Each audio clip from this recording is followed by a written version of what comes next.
I'd like to call this meeting to order of the Geneva Historic Preservation Commission for Tuesday, September 18th, 2018. Roll call. Roll call first. Hamilton? Here. Hiller? Here. Solomon? Stazen? Here. Warner? Here. Zinke? Here. Zelmer? Here. You have a quorum? Great, thank you. Okay, the first item of business is approval for the minutes. We're going to take them separately. The first one will be August 21st, 2018. I actually have one item, which is on page 6. The motion was voted on by Stazen, not Zinke.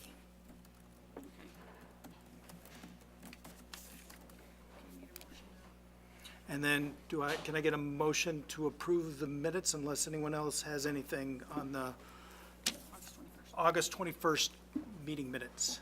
I move to approve the minutes from August 21st, 2018, Revised. As revised. as revised. Second. Okay, let's voice vote. All in favor? Aye. Motion passes. Well, I have to abstain. Caroline Zinke abstains. Okay, the September 4th meeting, special meeting. Any comments about that meeting minutes?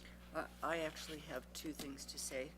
Okay, On at the bottom of page 2, talking about the static window, the sentence that starts the term static window refers to something that I commented on, and I remember saying the meaning of static window was confirmed to be the standard by Carolyn Zinke. And then the second,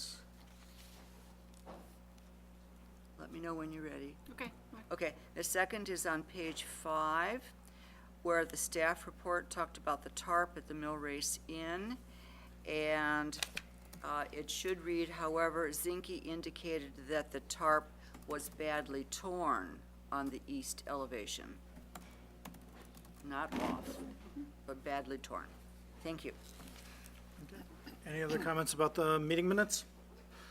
Can I get a motion to approve them as amended? I so move. Okay, second? Second. Okay. All in favor? Aye. Aye. Motion passes. Okay. Our next item of the meeting is the 5-minute field guide. Thank you, Chairman. The 5-minute field guide is a educational opportunity that the Historic Preservation Commission presents monthly on some topic of architecture or historic preservation. Tonight's 5-minute field guide is about brick and brick detailing. Brick can be found in a variety of residences, both small and large, also in commercial buildings, and used in a variety of ways. Bricks themselves have lots of different terms that refer to how the brick is used and how it is viewed. For example, most people are familiar with the term stretcher or header. Stretcher is the long horizontal face of the narrow face, and the header is the short end of a brick. But there's also other names and parts of a brick that people sometimes struggle to describe. Some know the term soldier, where the brick is stood on end and it's the thin face that's exposed vertically. But the sailor face is the wide side of the brick, also that can be laid vertically. The brick can also have the shiner or the rowlock, which are also exhibited there. And then some people ask about the indentation on some bricks, and those are known as the frog of a brick for the indentation area there. Also, when brick is laid up in a masonry wall, it's important to understand what you're trying to refer to when you're trying to refer to the parts of a wall. So the horizontal layers of brick are referred to as courses, and the vertical rows within a brick wall are known as withes. So typically, a historic brick wall that's true bearing masonry is typically 3 withes wide or 3 withes deep. Some of the common bonds that you may be familiar with is the stretcher or American running bond, which is the most common bond found in most architecture. It's one that's easily laid and easily detailed.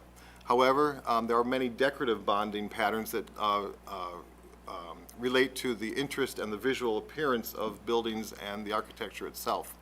A header running bond is like the stretcher bond, except it's using the header end, so it's a much shorter, tighter look. The Flemish bond alternates headers and stretchers together, so you get this little cross type of pattern that some of you have seen in some buildings. And related to it is the English bond, which is alternating courses of stretchers and headers. Common bond, or sometimes referred to as American bond, is found across buildings for the last few centuries in America. It comes out of trying to strengthen a multiple width wall. So typically, common bond has a a header course every 5 to 7 courses of stretcher bond. So again, when you're looking at buildings, sometimes you'll see people refer to it's a 5 common bond or a 7 common bond, and that's referring to the number of stretchers between the header courses. And then very popular after World War II was the stack bond, that is literally the bricks stacked in vertical rows. The Rolock course is often found used as sills and thresholds, so it's the Rolock set on end and set for a short sill. And a soldier course is often used at the heads of windows as lintels, or sometimes as a decorative band around a building to emphasize a story or some particular architectural feature. Also related to the way that brick appears is the way it's jointed, or the way the mortar joint is struck.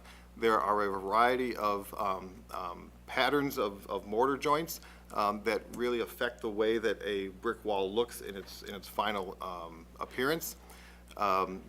Also, joint identification varies between regions, and it varies sometimes between masons. So when you're describing a grapevine joint, for instance, in some regions, they believe that's a beaded joint. In other areas, a beaded joint is a beaded joint. So sometimes it's good when you're looking at decorative jointing or seeing historic jointing in a building to make sure that everybody's talking about the same kind of joint, because it does make a difference. Very typical in the northeastern Illinois area in the mid-19th century is the grapevine or the beaded joint, which actually has a small bead of mortar sticking out in front of the face of the brick. In the 1970s, in America, it was very common to see weeping or seeping mortar, which is one, very hard to maintain and very hard to repair, and so it has kind of fallen out of favor at the present time. So varying the brick color, the texture, the coursing, the bonding, mortar color, joint size and shape, orientation of the brick, and the depth of plane all create limitless opportunities for expressing architectural interest in a building facade. Why I bring this up is because we often struggle with one of the SOI standards of differentiation between old and new. And sometimes in a brick building, you can use a very similar material but lay it up in a slightly different pattern to be the very subtle differentiation. So with that, that concludes this month's 5-minute field guide. If you have any questions or comments, I'm glad to take them at this time. Okay. Thanks. Thank you very much, Michael. We will move on to our review of preliminary final plan unit development. Item 5, 327 South 4th Street, the Larrabee House. Our introduction, Michael? Thank you, Chairman Zelmer. Tonight you have before you a preliminary final review for a planned unit development, which is the Larrabee House and the connecting vestibule to St. Mark's Church. This came before the commission several months ago as a concept review. The commission gave a good amount of feedback back to the applicants, and tonight they are coming forward with their proposal for the project. The project is located at the corner of 4th and Fulton Street in the Central Geneva Historic District. It is located in the southern portion of our local historic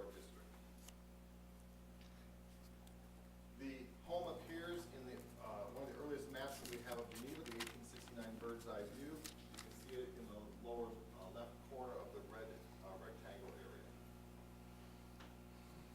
Here's a detailed view of it.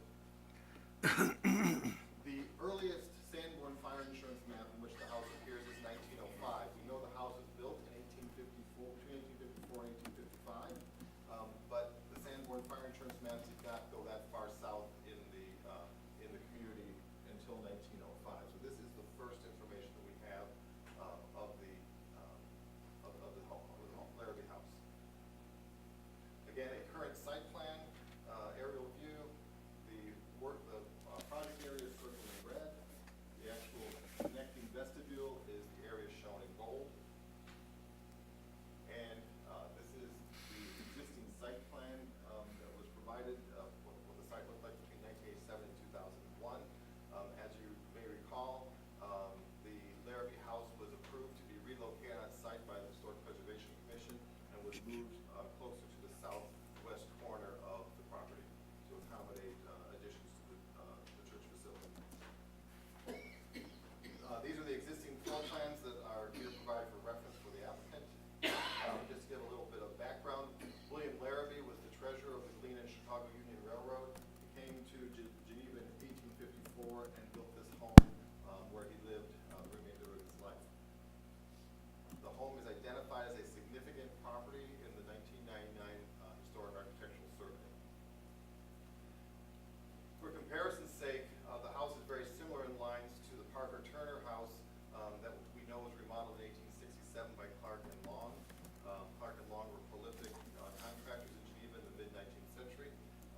It is undocumented, but it is very possible that this is also a Robert Long building. One of the historic views that was provided is a familiar view to you that you have seen before on other projects. It's the view of Fulton Street looking east from 5th Street, and the red circle area shows Larrabee House in the distance, and it's been blown up at the lower right for easier viewing. And again, the applicants have submitted a couple of other historic views of the house to help you in your determination of the appropriate treatment of the Larrabee house. The applicants have also provided a few details that have been taken from historic photographs to, again, provide a comparison of the details that they're looking to either replicate or interpret as a renovation of the building. So just going around the house to give everybody an idea of what the house looks like, if they're not familiar with it. This is the west elevation of the Larrabee house. The porch has been removed. A view from the southwest. Again, the house has been remodeled over time, so for instance, the window on the south elevation at the far left is a 20th century window. The bay windows were also added in the early 20th century and are not original to the house, but have attained historic significance in their own right. At the far right of the south elevation, you'll see an area that has been remodeled where the casement window is located between the last dormer on the right. The existing garage is proposed to be connected to the Larrabee house as part of the applicant's proposal. And this is a view of the northwest corner of the building of the Larrabee house, looking at the area where you would enter into the proposed vestibule from 4th Street. So in June of 2018, a concept plan was presented, and these are the renderings that were presented at the time. If you compare these to the architectural drawings that have been submitted, you'll see that many of the comments have been addressed that the commission raised. So just to review very quickly, these were the original proposals.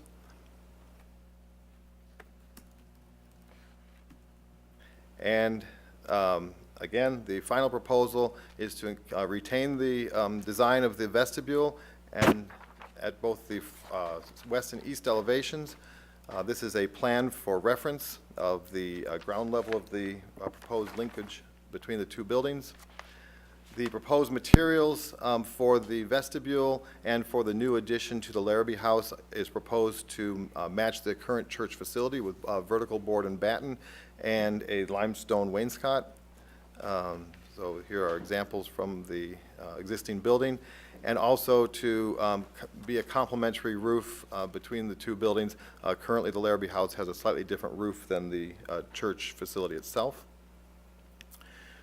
These are the proposed renderings, and I bring your attention that they didn't reproduce very well into the PowerPoint, so I provided a full-size set scattered amongst the dais so that you have reference prints to look at as the applicant discusses the details, but they are here for reference. And again, the floor plans of the proposed renovation. And then today we received images of some of the siding that has been removed from the house to ascertain what the condition of the historic siding is. These are the pictures that were submitted, and you can see that there is plywood behind, Tyvek behind the synthetic siding. This particular area of the home where the sign's been removed, for context, shows that this area has been remodeled at some point because of the casement windows. So we would want to clarify that this is a representative example of what the condition is beneath the siding.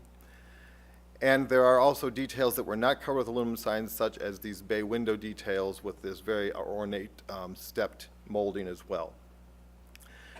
So to help guide the discussion between the applicant and the commission this evening, I've highlighted what I believe are the 11 items that have been discussed and have been addressed to some degree or completely by the applicant. So this can be a reference tool for you. There may be other things that you have that you wish to discuss as well. So with that, I will turn the podium over to the applicants. I believe that Mr. Barnes is going to speak first. So Steve Barnes is the architect. My name is Steve Barnes, Architects, Naperville, Illinois. So we have some questions. Recently, we've been gone through, and hopefully we picked up a lot of the information that was relayed to us, and we were able to pick off from our last time together back in June. So I guess what we'd like to do first off is just kind of request and see if you have any questions about what you've seen and what you've been able to review.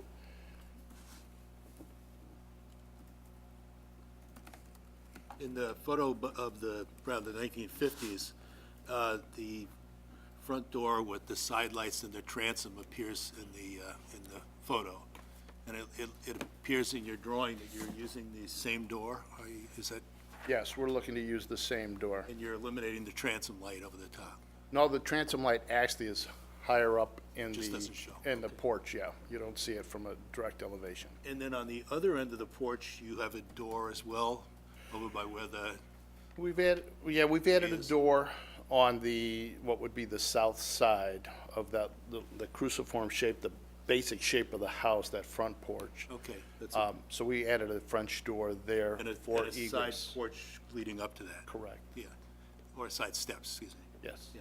Do you have any detail on that door at all? Is that a modern door? Is it, Our intent was just to be a French door, similar in form to anything that you'd see today. Not a metal door, but an insulated wood door with insulated glass. it would be nice to see a cut sheet or a I sample. think we included some, I don't know if we particularly circled the one in particular, but we were looking at an Anderson type of French door, so decorative wood. And I guess since we're on doors, it's same thing with the garage door. Did you supply a cut sheet for the garage door? Well, garage door, we were going to just maintain the existing Keep one. the original, okay. Okay, so then the only one I'd be interested in seeing would be the porch door. What's that? The only one I'd be interested in seeing there would be Okay. the porch door. Sure. Okay. Thank you. Well, as long as we're still on doors.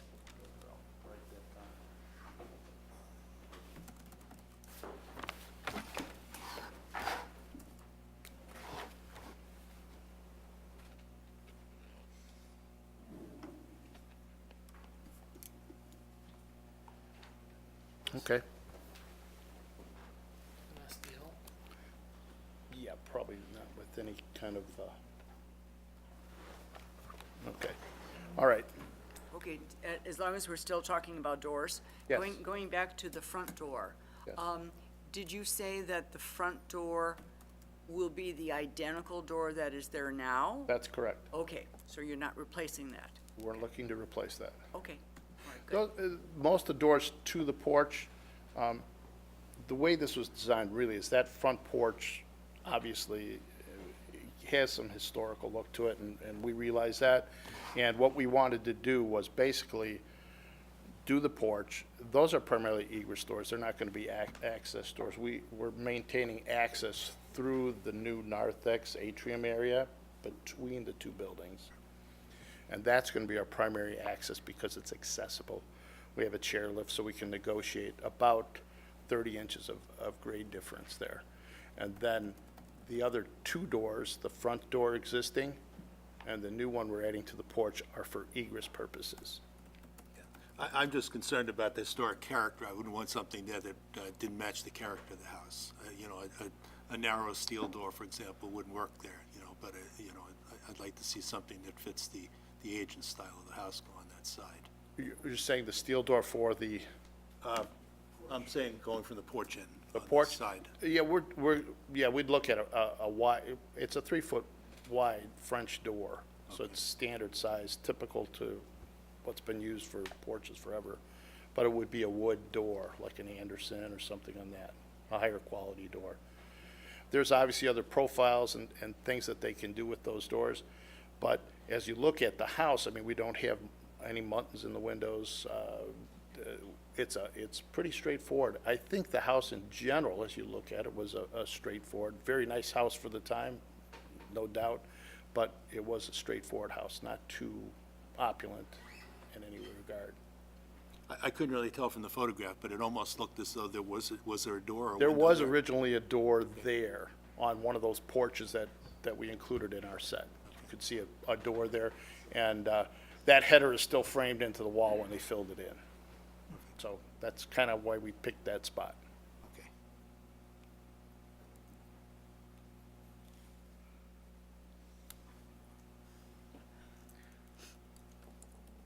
Any other, go ahead, David. Just a clarification, you're requesting in item 5 removal of a historic central chimney, yet your drawings depict a chimney?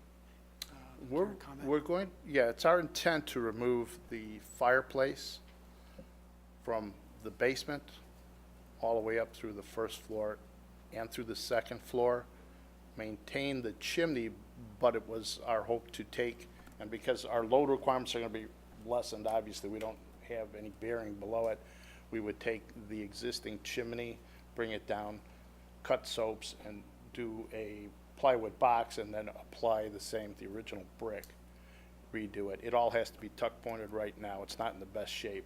And then match the cap. Cap appears to be almost a poured concrete cap like it was done or repaired at a later time in the 50s or something like that. So it'd be intent to keep the same thing, the same number of flues through the top, even if one is false. We'll probably use one for our mechanical on the second floor, as it is now. So from the outside of the house, the chimney will look like it is still there. Same place, same place. It's not our intent to change that. That's good. Yeah, that was the one question I had too, was about the chimney. Thanks for Yeah, answering that. we have to clarify the structural on it, obviously. We can have it, I'd love to just say we cut everything off and take it out, but we've got to support it, and that's why we do the soaps, so. Sure.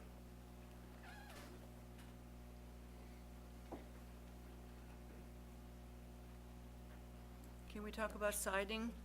Yes, we could, unless there's any, I think we need to talk about siding and then talk about the new, the different connection and how that works now. Which would you rather do first? Siding is good for me. All right, let's jump into siding.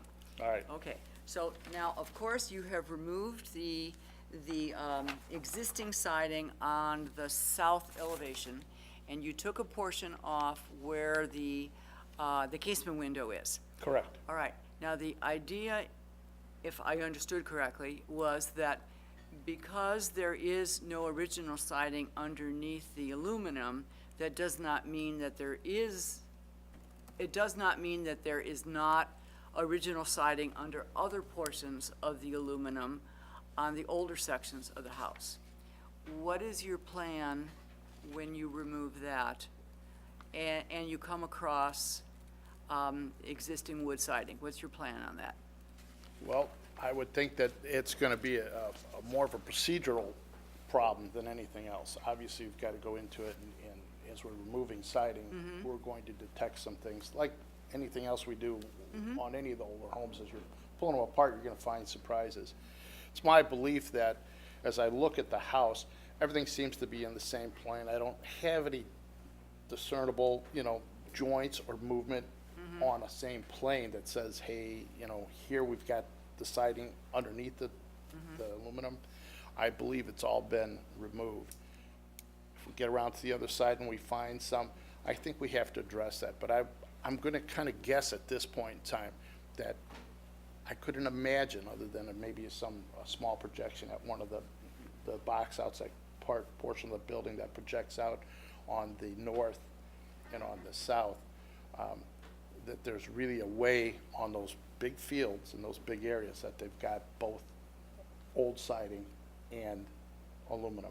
It looks like it was done appropriately back when it was replaced, and that would be to remove any old siding, obviously to your detriment, but, and to everybody's, but the fact, I think that's how it was done back when that aluminum was put on. But we would certainly take a look at that, and we have to almost look at it on a case-by-case situation. I would expect you'd have to do it on a wall by wall. Pretty much, pretty much. I mean, you could have had multiple areas where you took off the siding to see whether in representative areas, to see whether there was siding underneath it. It just depends to what level we take that, whether it's Yeah, best to do because it's it during difficult, it's during our really process or to do it difficult all for us initially. as the commission to make a approval without knowing without a representative sample of what's been done there, so. My name's Arnie Silvestri Homes. I'm the guy that pulled the siding off. Just so that we are all clear on this, that part of the building may have been altered before or whatever, but that's a very large wall. It represents more than 50% of the south side of the house. So we know for a fact that that doesn't have siding. I stuck my hand all the way up behind the pieces, and so if we don't have it there, then what are we supposed to do? There may be other spots that have some siding, there may not. Once we pulled that off, there was also some termite damage down in the corner. So, the whole thing is that no matter what we're doing in that area, we're gonna have to put new yeah, siding. I agree, you know? I agree. So, therefore, the church would like to make sure that the product that they put on has good maintenance long-term. There's a lot of other things that go into, doing construction. So they're looking at either an LP product or a concrete fiber siding, which I know you guys, know what that is. You've been here long enough. So, when I was just having conversations with Michael about this whole thing, that normally you guys look at 10% of a building and say that, you can replace up to about 10% of it. Well, we're probably over that with just that one wall being missing.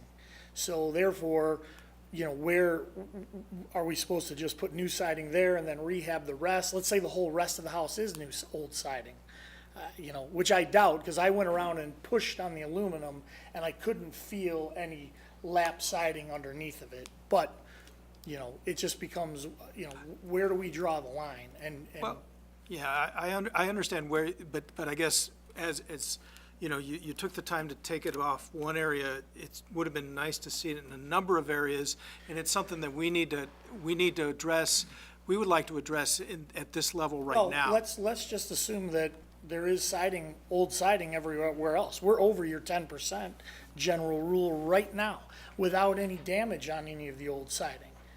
So how do we,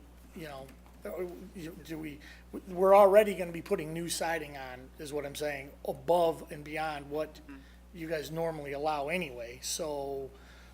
Well, we we have had a number of siding issues or siding projects in the past year and a half, 2 years. And we have approved a various number of ways to solve this problem. We have a couple of houses that have smart siding on some of the facades and have restored original siding on other facades on the same house. And that may be an option here for us to discuss. I just from a builder standpoint, speaking to you guys, I don't understand what the reasoning would be behind that.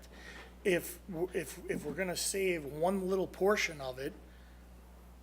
Well, I guess the point is that we don't know whether we're gonna save any of it. You've said that it's more than 10% right now by an area that's 4 by 4. No. That whole side of the building, there is no siding there. The whole side, including from the bay over, or? Definitely that particular wall. Can you pull back to that picture? I'm not trying to get into an argument with No, you and I'm about not arguing with you, but if you, this all the way over to where it actually meets the bump out. the bump out. Yeah. That, I could feel it when I was pressing on the aluminum, that it was all aluminum, and I could look up underneath the starter channel. So if you take that represents more than 50% of this side of the building. So, Yeah, I mean, do you see what I understand, but what our point, and Michael, you can jump in if you'd like to. What our point is we try to salvage as much of the original material as possible. And if you were to find that next bay, not the bay, but the next area section had siding underneath it, it would be a shame to remove it and put on LP smart siding, just because there's a logical break there where you can say this is where the LP siding starts and stops, and the other historic siding starts and stops. You call it a logical break. I would say that it's not.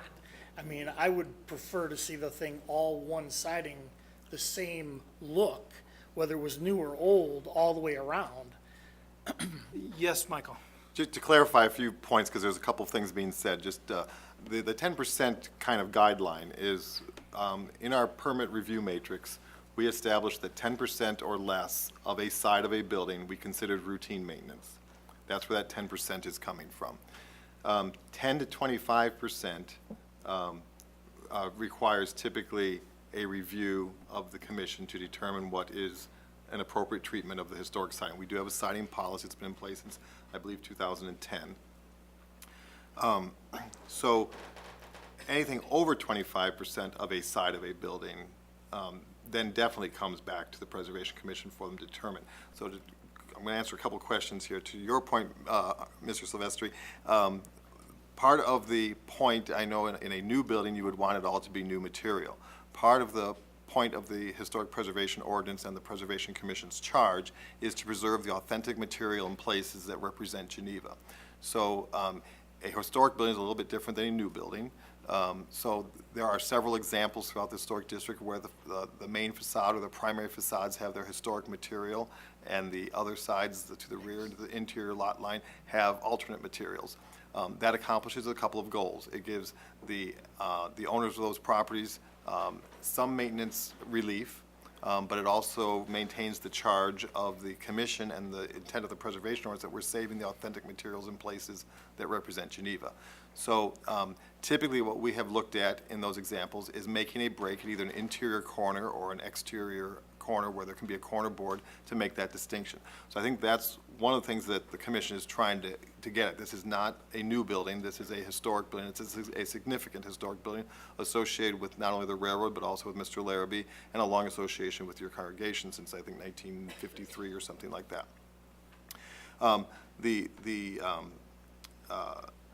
The other issue that I think the commission's trying to drive at a little bit is that as a planned unit development, the way the ordinance is written, this commission only has one opportunity to review. We have to, as a commission, they have to come up with a set of what is going to be permitted and allowed for you to do, for you to move on to the plan commission and then gain your final approval through the city council. In a typical permit review, projects can come back multiple times as things are discovered. What the challenge of a planned unit development that the commission has is oftentimes we're being asked to judge things in a black box and figure out what may or may not be there without all the information. So that's, I think, the basis of the question, how do we know what's on the other sides? Because we have numerous examples where we have preserved historic material on major facades and allowed alternate materials in rear additions or on interior lot lines. So I think that is really the basis that is the point of the discussion. I understand from a contractor standpoint and a maintenance standpoint, you may want all the same materials, but again, the goal of the preservation ordinance is to preserve authentic places and materials within the city of Geneva.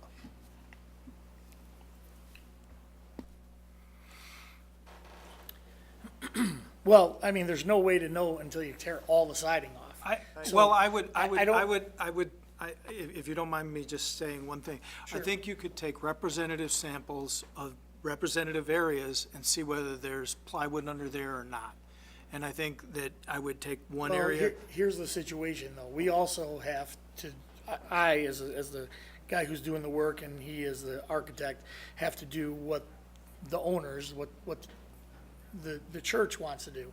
You know, there are situations where cost becomes part of the whole thing. And so, you know, I am not gonna speak for them and say, you know, oh, well, we can refurbish all of this and then we'll do new siding over here. And the refurbishing costs more money, and then it also is more of a maintenance issue for them. And, you know, they are a steward of the money that's donated to the church. So they have to make sure that, you know, when they do something, that it's gonna last a long time. I mean, you know, they may decide that, you know what, it's not worth it, just do the narthex portion and leave the Larrabee house the way it is. You know, Well, I guess. which doesn't do anybody any good. Well, I mean, you say their charge is to, And then you guys tell us that you want it to be, save as much and make it the same. Well, and then when we're gonna build the front porch back on, we would need to make it look exactly historical. So, and use all new materials. I think that you're conflating a couple ideas there, which but our charge is to keep the historic preservation of the city of Geneva, just like theirs is to keep the religious area of Geneva. So, I mean, we're trying to, and we have found that people have found that when they open up and they have good siding underneath, it's actually more cost-effective to use the existing siding than it is to tear it off and put new siding on. And right now, what we're looking at is we don't have the information to know whether there's even anything under there. And that, I guess that's one of the issues that I have with it, is that we don't know what the existing conditions are, but, because only one small area was taken off. And I would agree, it probably is that whole, There's no question. I felt it. I've been well, doing this a long time. I understand that, I but can go around the house and I can feel where there's siding underneath and where there's not. So, you know, I mean, so if we're gonna have to replace all of that area with new siding anyway, if that's really what they would like, I don't see how that wouldn't be allowed to be done. I mean, there's plenty of houses that I drive around and see hardy plank in the historic there are, 212 South Fifth Street. Morris McNally's project, that original house over there, that's got hardy plank siding on it. The new houses are all different. That one does not. That one does not. It does, I looked at it today. I can assure you that siding was restored on that building. It was replaced with wood siding, 212 South Fifth Street. Oh, it was replaced with wood siding, so it's It replaced was- with a new wood siding. minimal sections of it. That was My point, exactly. Well, unfortunately, I guess where we're at then is we need to know from you guys what it is that you'd like to have to be able to make this decision, number one. And then we're gonna have to go back and, speak with the congregation, and they're gonna have to make a decision on what they want to do, because I can't speak for them. I can't, I agree. I mean, I can't commit to that kind of a thing. I think, Mr. Walker might be able to speak to it a little better But since he before represents we the get too church. far on this, I just want to know that we're not asking you not to go and replace the site. We're just looking for information. Sure. Does the commission agree with my statements? Yes, totally. Paul? It's difficult to make a decision based on very little Well, from what you guys are telling me, it doesn't matter what the decision is. If we rip the thing off and we find some old wood, some old original siding, it needs to stay. No, that's not the case. That is not the case. If you rip off the old siding, we would like to see different areas than just the one area you've taken off, to see whether there is siding underneath it. A representative sample is probably one on each major bay, to see whether there's actually siding underneath there. And if there's not siding underneath one of them, we can probably make a pretty good assumption that there isn't siding there. And unless there, and then we would not have any problem approving LP Smart siding or, Well, yeah. the second part of it is the condition of that siding. I mean, you may take the aluminum off, and there may be some wood, but the condition of it is such that it can't really be repaired. And there are examples of those where it's been approved to replace it all. Can I offer a couple things, guys? Certainly. So in June, my name is Dave Walker. I do represent St. Mark's. This was kind of my project. Michael was involved with us early on, as was Steve, and I brought Arnie in later. So we know a few things. We know that siding was put on in 1979. We know it because that guy had it put on. It was put on by a company in Wheaton that worked on historical matches. From what Arnie saw today, and I was with him, it appears they did the job correctly and they pulled the old siding off, put the new siding up. And as Arnie said, we went around and we tested it. The two examples, or the two solutions I've heard here are recover the existing, if there was siding, or replace it with new siding. There's a third option. The third option is to leave the aluminum siding. When I presented this to St. Mark's as my idea, I suggested to them that this building had two things we could do. Improve the use for St. Mark's, it's a very underutilized building, and give a gift back to Geneva at the cost to the parishioners, and not a cheap cost to the parishioners. But we wanted to bring it back to its original glory. I went to the Historic Society, I found the pictures, Michael and I discussed it. We looked at what the cost was going to be, put the porch back on and bring it up with all new landscaping, probably an irrigation system, because it's a big part of Geneva. But I'm asking the parishioners to spend money here, folks, and not just the first time, but every single year in maintenance cost. Now, I've talked to a number of people with historic homes in downtown Geneva, and I've asked them, what are your maintenance costs on this old siding?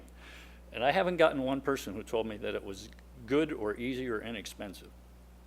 So for us to say, even if we could recover, even if there happens to magically be siding under everything else, and we could keep the old siding, and we spent the money to recover it, whether it's inexpensive or expensive, I'm going to ask the church then to build into their budget every 4 or 5 years to repair and paint. And at some point, I'm asking them to do a mission that is not our mission.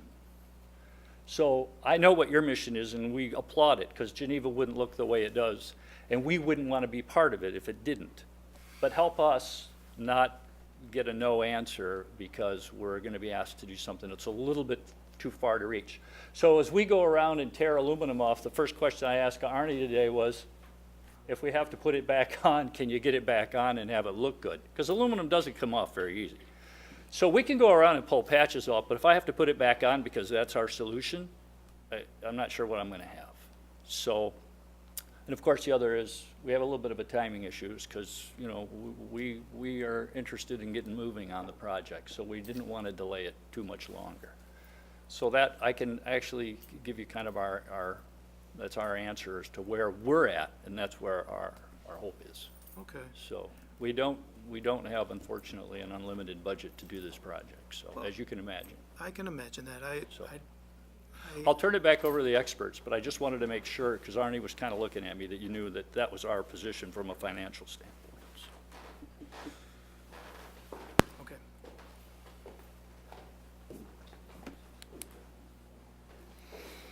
I guess what we were looking for was more information. We're not, and to make an intelligent decision about it, I guess, and, Well, I guess, what decision are we being asked to make? I mean, what's being asked of us to approve is the refurbishment of historic siding, existing condition unknown at the time due to the installation of the synthetic. So we don't know. But if we're approving the refurbishment of existing historic siding, yeah, that's true. And that's when we left in June, that's what I was getting from the people at St. Mark's, that they were gonna refurbish the existing siding if they could. They could. Refurbish is not defined in any of our siding policy in our ordinance. So as a staff person, whatever you decide to do amongst everybody, if refurbish is the term you're using, I will ask you to define what refurbish means, so there's not a discussion down the road that one party thought one thing and the commission thinks something else.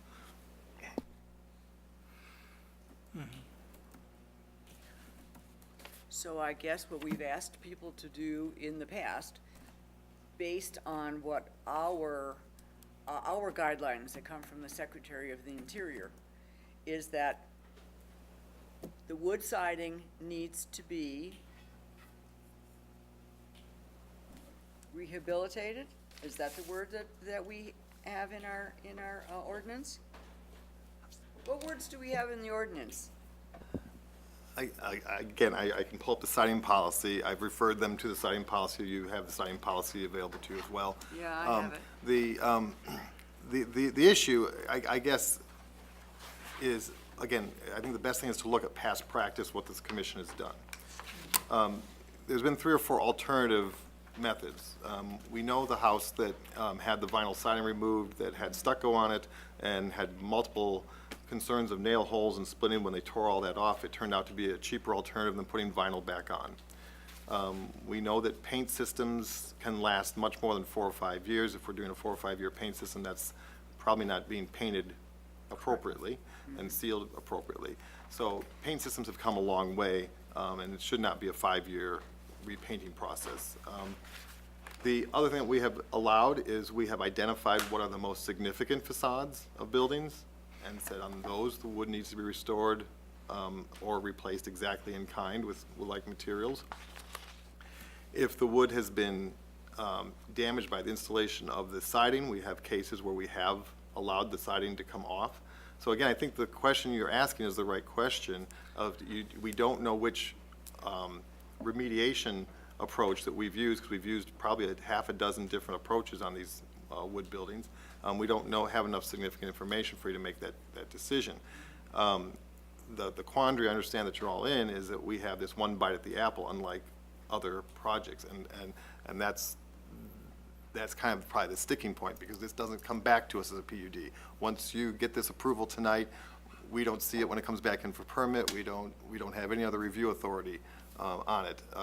So that's what the commission is struggling with. We understand your maintenance concerns. We understand your concern about historic materials and whether they last or whether it costs more to maintain them or not cost more. But the quandary here is that typically staff, not just myself, but the building commissioner, the building department, is looking for very specific direction from this commission so that we know that we're doing what the commission is asking and we're giving the applicant the correct advice as things come up or as things move forward. And what I'm hearing, and I've heard this on other cases, is that you don't know what the sign is. And the other thing that you're looking at the sign is you're looking at it for a couple of reasons. One, you're looking to see if there's material is there.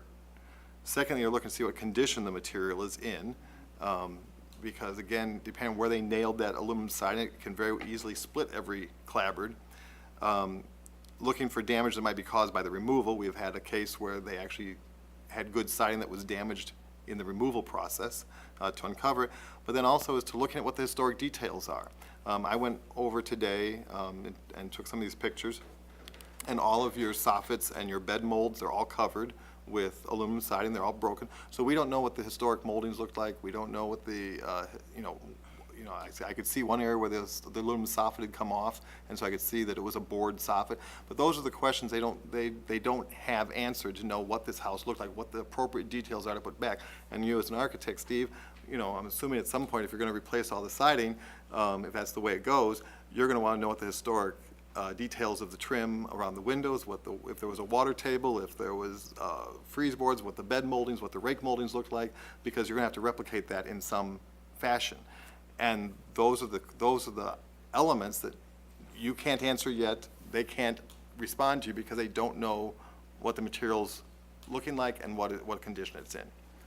Which I understand completely, but to be honest with you, pulling off 5 or 6, if I went around to every single side and pulled off 5 feet worth of siding, that doesn't represent the soffits, that doesn't represent the gable It doesn't, but it would give us a good idea of, No, but hold on though, that, again, it doesn't represent what I'm gonna have to do when I pull it all off, which is gonna be a cost to them, and that's kind of where we're at, I mean, so I don't know that they're gonna want me to just run around and pull siding off and soffit pieces off so that you guys can make a determination. I mean, I understand what you're talking about with the PUD, that because we're going in for a PUD, but in typical other homes then, as they're pulling things off, you guys are going out and looking to see what's going on. I mean, why can't that be done with the PUD? I mean, what's the difference?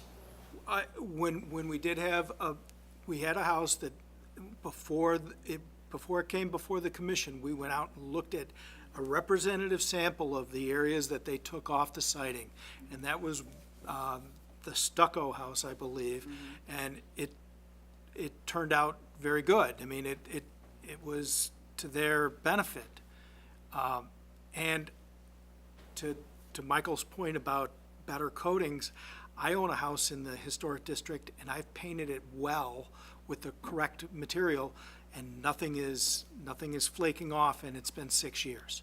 So it won't need another coat of paint for another 5 Well, years. I guess my point is that to keep things moving forward and to try to come to some agreement at least between us, why isn't there an ability for you guys to allow us to move forward and say that we're gonna peel off the siding when we peel it off, and as we peel it off, it can be looked at and determined what happens? I mean, that's what you do in a regular situation when I come in for a normal permit, from what I understand, correct? No, that isn't the case. We usually Michael likes to have us have the information so that we can have a clear direction.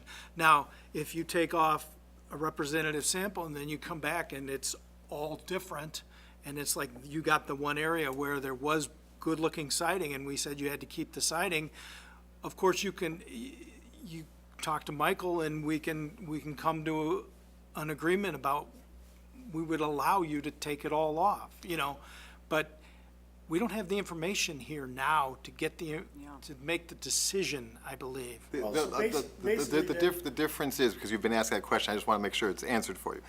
The difference is with a standard permit, they can put a caveat on that we'll let it be removed and we'll evaluate it after the work's done. Why can't we do that with the PUD? Because because that's not the way the ordinance is written. We only see a planned unit development is supposed to come in with a complete package of, no, just let me finish. It's not this committee, I want you to understand, it's not this commission setting this. I know what a plan, I know that. Setting this. Michael, I know what a PUD is. I'm not saying you don't, I'm saying, I want you to understand the process here, that this is not a rule that we set or that a standard we're saying. That is the way it comes through the zoning process. When you do a planned unit development, the entire package is being approved because you're asking for exceptions and variances and different requests that don't follow normal development. The way the ordinance is written here in Geneva, we don't have it come back to us as a permit. So you're asking us at a preliminary, you're asking for preliminary and final at the same time for your planned unit development. You're not coming in for preliminary approval, then have some more information come in for final. You're asking to do it both at the same process to keep your schedule moving. So at that process, and I discussed this the very first time I met with Dave and Father Mark, is that if you were gonna come in as a plan unit development, we need to have all the information, because this is the only time this commission reviews it. I can tell you this is probably not the process this commission likes. They would rather have it more like a standard permit, but that's not what the ordinance allows us to do. The ordinance allows us to have one review and Well, give sometimes you have to- give a comprehensive reply back to the plan commission, because our comments feed into the plan commission's determination, and based on what our information is, the plan commission will make a recommendation to the city council. It just doesn't come back to us. So that's the difference. You've chosen one process that's different than the other process. So, and I understand why you've had to go to plan unit Yeah, development. that There's wasn't no- our choice, Right. to be honest with you. It was kind of what you were forced into because of the site lot coverage and all the other circumstances. issues that you Right. have to deal with. So, again, that's where I say, okay, to try to, in the scheme of trying to keep things moving forward for these guys, why isn't there an ability to say, if you peel it off and there's siding there and it's repairable, repair it? I mean, that's basically, if I were to have come in and pulled siding off of every other spot in the building, and there was siding there, and you guys looked at it and said, oh, that's pretty decent, it's repairable, you would give an approval today saying, okay, this area, obviously, you gotta put new siding, because there isn't any, and the other areas repaired. Why can't you do the same thing? Give an approval with a caveat that when we pull it off, if it's there, it's there, if it's not, it's not. I mean, I know sometimes, there's cumbersome, when you're dealing with the government, but there's also times when you have to, common sense has got to rule once in a while. I would say, I suppose this commission can make any motion they choose. How the plan commission and the city council interprets that would be up to them. But the ideal way that we've approached every other PUD that's come forward is that we have the entire laundry list and we are making a comprehensive recommendation to the plan commission. Again, I don't know, in the plan unit development process, we only had a couple of them come before this commission, but we don't see it back, and there is no mechanism to bring anything back to this commission. No, but there's a So- building inspection process that happens, and all it is, hey, Eric, when they pull off the siding, if there's existing siding there, they have to refurbish it unless it's completely shot. And I who mean, makes the determination that it's completely shot? I would think that your building commissioner would have that ability to do that real easily. I've known Eric for 30 years. I'm pretty sure he can do it. I've built 100 homes in this community with this building department.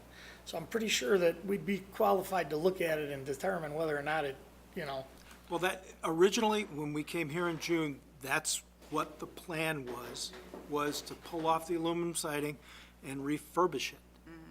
Or not refurbish it, I shouldn't say, repair it. Repair. So, and So we're at now the we're same stuck. situation, except we know for a fact that 50% of the south side is gonna be new siding. So then why, I don't understand why, if that's what we have to do, then let's move forward. Let's make a motion to do that and let the building department look at it. I mean, they don't want me to go and pull pieces off all over the place. In January, February is when we're looking at trying to actually start demo and do these kind of things, or December, somewhere in that area. So between now and then, have a bunch of pieces of siding that are off and whatever, and Tyvek over things. I mean, for what? If that's what we have to do, we'll just do it. Michael, yes. it looks like siding is a big problem here, and we've got 11 other issues. Can we do a motion with everything but siding and make no motion on the siding at all? Well, you're not approving the request, you're not approving or giving direction to the request that's being asked. I think your choices are here, if you want to take the most conservative route, I guess, to follow the policy, is to say that whatever your motion ends up being, is the siding will be restored. And that, I don't think that is what No, you're but- looking for, but it gives them a definitive answer of what the commission's recommending to the it- plan commission. Right, at this point, that's where we're at. I mean, so if there is siding, again, like I said, if I did pull off every corner and there was siding there, you guys would say, hey, guess what, Arnie, there's siding there, you gotta refurbish it. Or So- restore it, yes. Restore it. So why can't we move forward and say, when you pull it off, if there's siding there, it's gotta be restored? I think the answer to that is because they don't know what condition the signs are. If that's, no, just don't jump in for a second. If that's the wording that you want to use, that you just say if there's existing sign there, then it gets restored. It is repairable. If it's repairable, I think then they have to word their motion appropriately. And that's also, fine. just to also note that, I know you've worked with Building Commissioner Eric Nelson for quite a while, but he wouldn't be making the call on that, so I would probably get pulled out to the field to make that evaluation on your behalf, which, again, you know how I feel about making those determinations for the commission in the field. So you do have that ability to say the siding will be restored, and if it can't be restored, then I guess we will work through the administrative process and figure out how we deal with the material that can't be restored if it's impossible to restore. I don't know a way around that because, again, as you've said, and again, I mentioned this very first meeting with Mr. Walker, that siding would be a big issue because we can't see it. And I think that first meeting was in January or March, it was early spring, I don't remember. But, so, I'm sorry I'm not helping you come to a conclusion, but I think you've got to make a choice as to whether you feel comfortable saying it's going to be restored, or you're going to make a motion to move this forward with a recommendation to the Plan Commission that it can be replaced. I think that, is the commission comfortable with saying that if it's removed and there is siding there, that it has to be restored? I would feel that way. I'm okay. Okay. I'm okay. Let's move on then to the other items that, But before we do that, would we use the words existing wood siding will be restored? Is that the words we would be using? that would be the words that we would use. Okay. Pardon me? No, well, If it's restorable, mutually agreed. Mr. Warner, can you put your mic on? Thank you. Yeah, I would be comfortable with granting what you ask, knowing that there is some risk that what you find is not repairable, because we would say it is that you shall repair it, period. Well, there's risk in both directions. There was some termite damage, so in one corner, so that means there's probably some other places. I mean, you know. That is fixable. Well, yeah, it's fixable, but if they've eaten through the old siding, that's, you know, then we're gonna have to replace that siding with like Well, sure. material or whatever, you know? So, that's the point. The point is to try to, for them to keep moving forward. For you guys, like I said, if it was tore off and it was there, you'd be telling us to do that anyway, so why don't we go ahead and say that and then move down the rest of the items on the list? I want to offer one quick thought, and Michael knows this because he was at our 150th anniversary of our chapel. St. Mark's is pretty dedicated to historic preservation. We just plaqued our chapel, and we spent $25,000, $30,000, thanks to one of the parishioners, to recover a mural that's inside. I'm pretty certain, between these two men and whoever else is involved, when we go to work on this, we intend to make it look as historically relevant as we can. And I know there's a lot of detail up there, Michael. I've seen the picture, and I know it's all covered. I've seen aluminum siding. It just plows over everything. And that was one of our charges, was to try to bring it back to its original glory, whatever that might mean. Steve understands it. So it is our intention to do that. But again, not until we uncover it do we know, and I don't think today's the day to uncover it. I don't know what our date's gonna be, but it'll have to be when the weather permits after we begin process, so. You have to get rid of the person that's in there, the rector needs to move out. There's- Yeah, we have a few things to do. But anyway, I just wanted to remind you, we very much are in your corner on what you're asking us to do, Okay. so. Thank you. Okay, And I do think we all recognize the work that you're putting into this and the effort and all the things you are doing to bring this property back to what it was. Well, Mr. Chairman, you want to do this one number by number? Yeah, I was trying to get to it within here. It's on page 4. Yeah, You want my printed copy? that'd be great, I There you appreciate go. it. Okay. Now, there it is. Okay, the removal of the sunken courtyard, construction of a new grade vestibule. I don't see any issues with the removal of the sunken port. Does anyone else see any issues? I think the connection, okay, architectural elevations, the new vestibule, replicate materials of our existing Fellowship Parish Center. I think that's the appropriate manner to do. I think that looks good. Backboard on the new portion. Exactly. And Yeah, which was what you guys had said when we were here originally. correct. And we're gonna make it exactly what is there, which is a 2-inch wide batten board with a 5-inch spacing. And that makes it a very good, clean break between what is existing and what's new. And I think that's appropriate for this, especially about the garage area. Yeah, So, I agree. okay, we'll skip 3, which is the refurbishment of the siding. David, did you want to look at this? And then number 4 is rehabilitation of the existing windows in accordance with the window policy. You guys those are existing windows that are wood, and you're gonna refurbish them, and that's Yeah, great. We're gonna leave it, they're gonna, Steve took the time to make sure that the interior was designed so that none of them need to be moved or removed or anything. And so they just, reglaze them and fix them and. We're maintaining the location and we'll Yeah, and details that, the wood and things like that, so. Yeah, don't they're attempt to exposed. change them, yeah, the stools and so They're forth. exposed now, you Yeah. can see them underneath the storm windows that are there. Removal of the historic central chimney, and then you're gonna put the part back, which, that seems fine. Although there are the words with or without, what would we prefer? The with?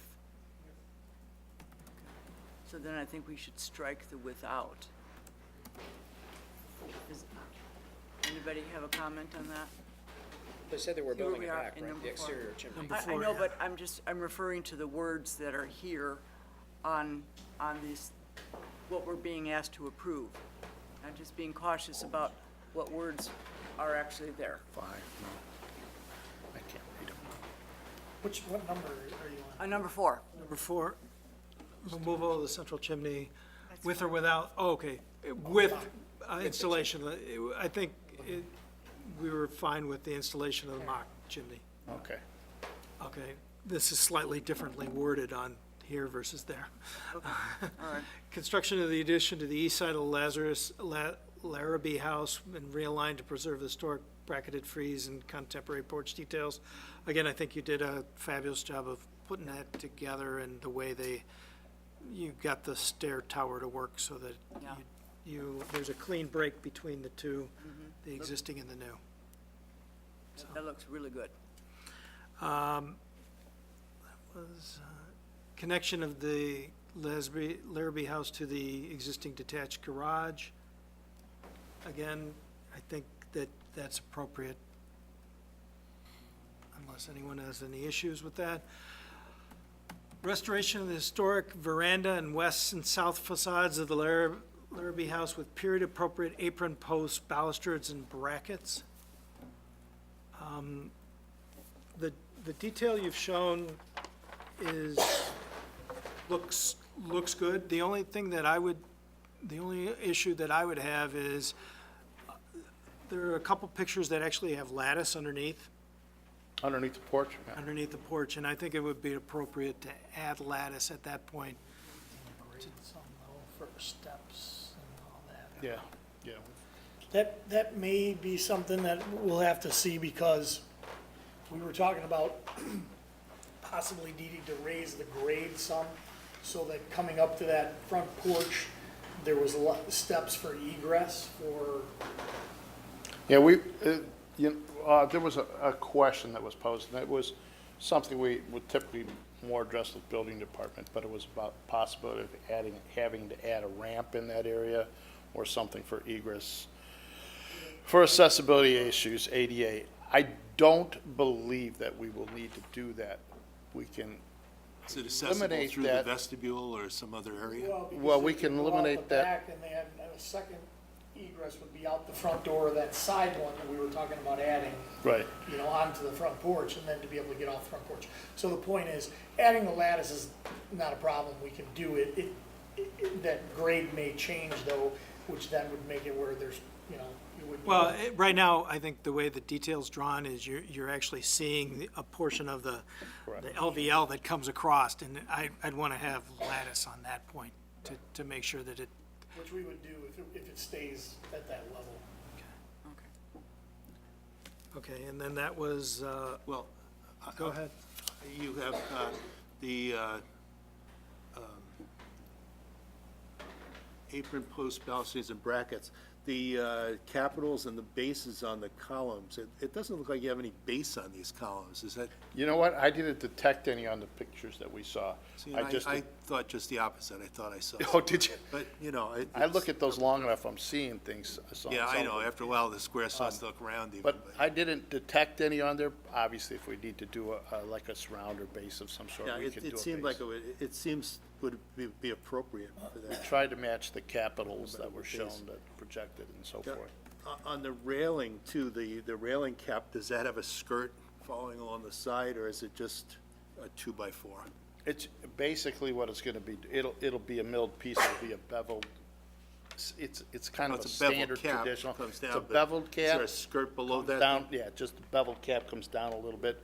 The bottom is routed to fit our pickets in, that can be nailed or fastened, screwed. And then the bottom rail is also, has a bevel to it, so we don't pick up any water on top. We kept it very simple. Well, that's just it. I'm wondering if maybe it might be a little light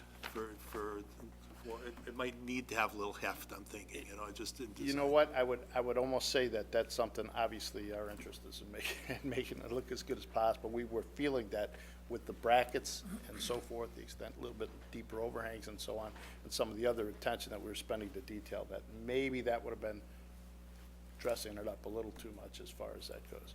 Well, I was just thinking you could get a little more mass on What's that that? railing on the top. No, yeah. Could we go back and see the historic photograph? And we didn't have any There original was no precedent on railings the originally on balusters. the house. Well, that was my next question. that's the Since whole your, thing. So these since your rails grade is up there, I- what's the level off ground that you really even need a railing? I think it's 30 inches. 30 so- inches. So It's you're gonna not be even above at that 30 inches? point. Well, And is it just Right. aesthetics, or do you need it? Well, here's the point with so that. that's more than 30 inches. You know what I'm Yes. saying? Yeah. You can Yeah. definitely see that for sure. So, I mean, there's 1, 2, 3, 4. By 5, today's 6, standards, in There's a 7 steps at 8 inches, Okay. approximately 8 inches a step. I mean, you're. I'm gonna address it from a liability 50, standpoint. 45 inches. If I'm looking in here, I'm seeing Yeah. a little bit of a base. Yeah, there Yeah. is a Is that right? base. It right now is 30 inches above. I would not show it without one, just for the liability of it, Yeah. regardless. So we need something there, even though it wasn't historically done. Because Well, I understand that completely, if you want to do it it for just, safety reasons, yeah. but So I would show it if somebody decided to take it off, yeah. I'd like to do it without it. but- Yeah, I'd like to bring it back. especially to put since that- it's 4 feet and it's so narrow railing, it's really going to obscure a lot of the historic detail. Like I in said, the if house. we have to raise the grade a little bit though, you know, which we could possibly do, we might be able to get the grade up so that where there's less than 30 inches and then not do the rail anyway, so. What's it at now? Do you have any idea? Try to 30 Well, inches. it's because there's just steps up to the front door, you know what I'm saying? So, Yeah, it looks like it's more than, right there. but there's, Yeah, it's pretty high. See, that yeah, one it's has- higher than that, but that's also so farther. There's 6 steps, so 6 times 8 that's 48 inches. 31 inches from grade at the corners to the top of the floor on the first floor level. It's 31 So inches. 31 inches, you're right at it, but a little more. That's correct. And I think it's And I a don't public think that, space. I think you don't put it think on. that the city wouldn't allow you, the code inspector wouldn't allow you to not go with that. That's only, is that, Really? If it was a private residence or something, I would see if you could get to that, 29 inches.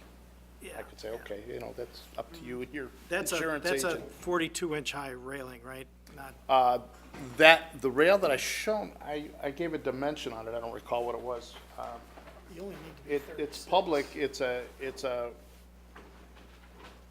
don't see it assembly dimensioned. space in general is the way the code would look at it, so I'm thinking we probably showed it 42 inches because that's Yeah, what we do on I think commercial. 42 would be appropriate, so.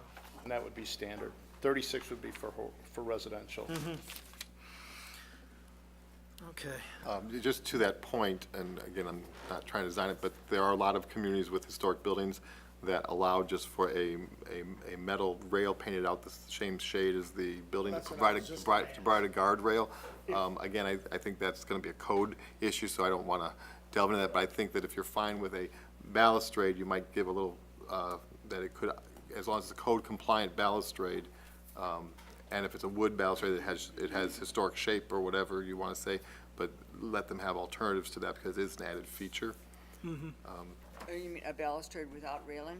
I think, Well, I think he's talking about the material itself. Yeah, Talking about- there are, Possibly a metal rail like what's existing on, right here now, because it draws less attention to, the railing, when there wasn't a railing there anyway, so the least amount of attention we can draw to a rail, as long as we pass code with it, as I think that, the look would be to downplay the rail as much as possible. So like when you were saying, if I turned a 2x4 on the end and put my spindles and then my cap, that would make it more beefy looking, which I don't know that you want that here, you know what I mean? Because it didn't have a rail to start with. Right. we just had this case come up on the building at 216 James Street that's being rehabbed for Harvey's Tales, and they opted not to put a railing on it because the historic railing was only 20 inches tall on that building. To put a 42-inch railing felt very oppressive to them. So again, I think that, I think on the balustrade, it's an added feature that's being added. We know it wasn't there historically, so I think you can give a little leeway to the code official to allow creative interpretation, but I think you need to give some boundaries to it. As I said, just recently, on the National Alliance of Preservation Commissions had a discussion about these railings, and there are a lot of communities that just allow a guardrail, not with all the balusters and everything, just a guardrail on commercial buildings that have been rehabbed to protect people from falling off and being pushed off. So again, there could be a very creative, minimalistic railing system that could be installed here that would then keep the historic appearance of the porch more intact and the appearance of the house, but meet the code requirements and take the liability off the poor architect and builder down the road. There you go. And are we interpreting this building as being commercial? Yes. Yeah, Yes? yeah, Okay, it's gonna have to be. yeah. I like that idea. Because But we're gonna give them leeway to be a code compliant railing baluster. Is that- Balustrade? Would that be the idea of our motion then? it would be mine. I don't know how everyone else feels. How do you feel about that? You think that's too loose? It's, well, yeah, but I like the idea of minimizing it any way you can. I mean, Yeah. that's Well, that's the whole thing. We're that's not- appealing to me. We want to minimize it as much as we possibly can, but make it code compliant for the building Correct. department. I mean, And so, also- I don't, it's not like we're gonna make it worse, we're gonna make it better looking, so. Okay. Is Go it, back. back to the list. That was, 4, 5, no, it was actually balustrade, that was 9. 7. 8 is restoration of the existing bracketed frieze and installation of new brackets, reconstructed veranda at the northwest and south elevations of, That was all changed in the new drawings. yeah, I think we're there with that. You're gonna follow the historic drawings as much as you can in that situation. Obviously, yeah.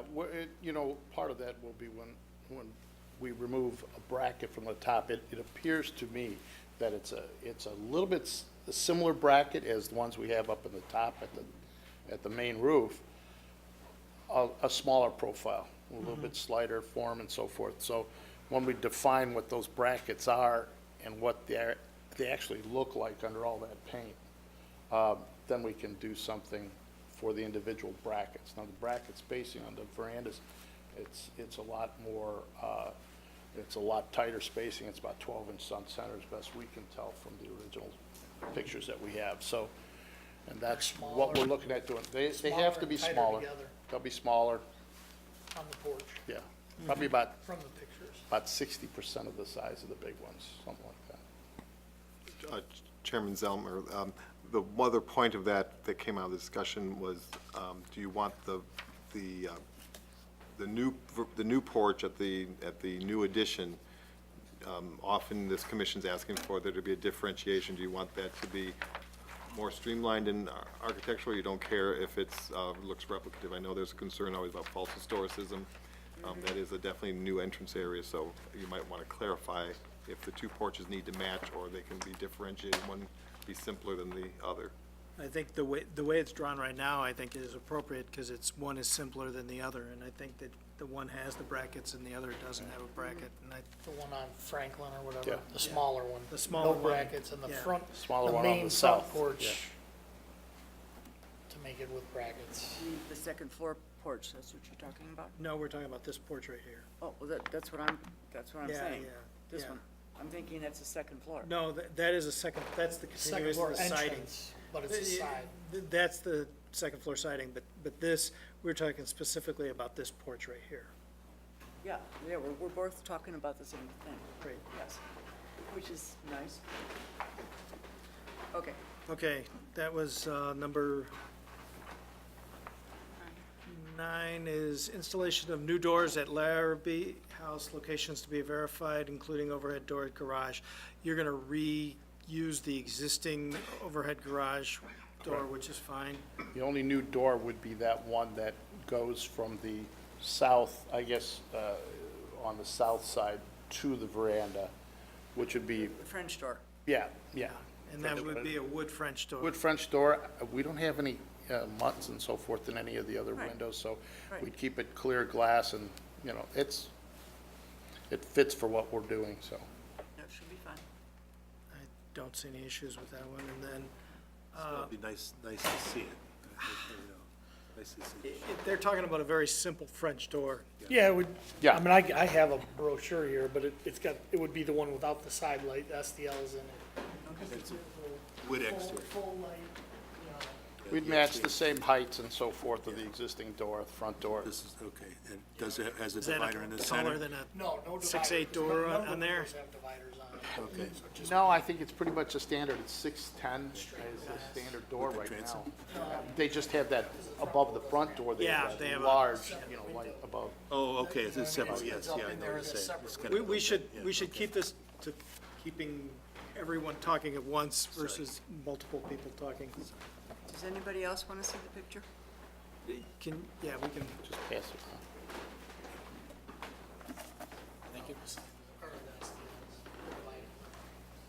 installation of the new asphalt roof at the vestibule addition in Larrabee House, and landscape site improvements to Larrabee House, handicap accessible, eco-friendly.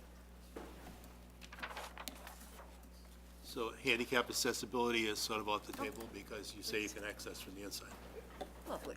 My view on the handicapped accessibility with building department in mind is that we need to have one, since we're only 30 inches above, we could have an accessible stair as well, which means with help, people could be taken down if they're in a wheelchair or they're somehow impaired. What we'd be providing would be an area of refuge on the porch, similar as we do from the basement area below and that stairwell into the courtyard, that would have communication with the fire department and a light that would be up, discreet up in the soffit of the porch, so that if there were a problem, somebody had to come out and they were in a wheelchair,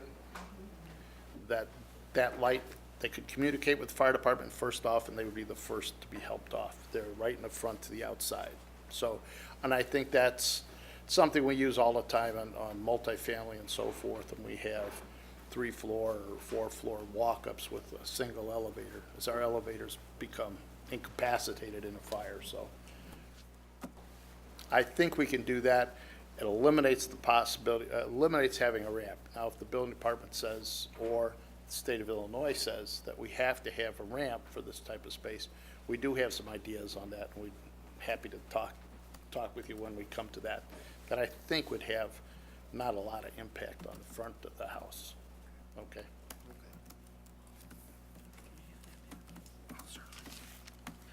Okay, so that's all 11. I think that the only issue that we would have is definition of the siding issue more than anything else. I believe that everything else was, other than the porch needing a little more detail at the base to match the historic photographs, the porch columns, and the siding. Was that where you're at, Al? Okay, everyone? Yep. Mr. Chairman, do we need, when we make this motion, do we need to go through all 11 of these specifically? I would say that we could just, as presented, the 11, and then make the exceptions that we spoke of. With the exceptions? With the I see. exceptions. Do you Okay. agree with them, Mike? Is that going to be, Yes, as long as you reference that it's these 11 points that have been then projected on the screen. Okay, they're So we have a projected on the reference. screen as opposed to those in the packet. Yeah, they're the same comments. I think they're reordered slightly. I don't remember why it's Okay. different. I thought it was copied directly. okay, We'll use the screen one. yeah. So, Okay. okay, are you prepared to put together a motion? Sure. Okay. Okay. For the project at 327 South 4th Street, I so move that we approve the project as presented on the overhead projection at the meeting with these exceptions.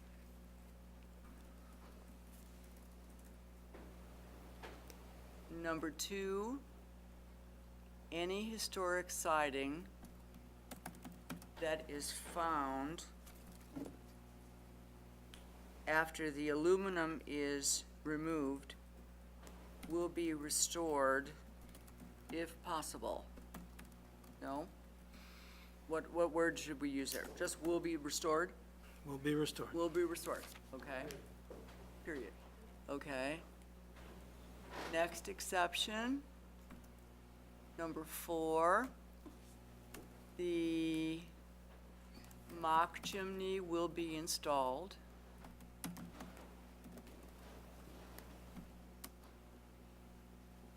Where am I going? Number 8. Number 8, Well, actually, no. it's 7 or 8. It's 7. In 7, that the restoration of the porch at the west and south facades will have more detail to the, Al, what was that? The columns? column bases. The column bases as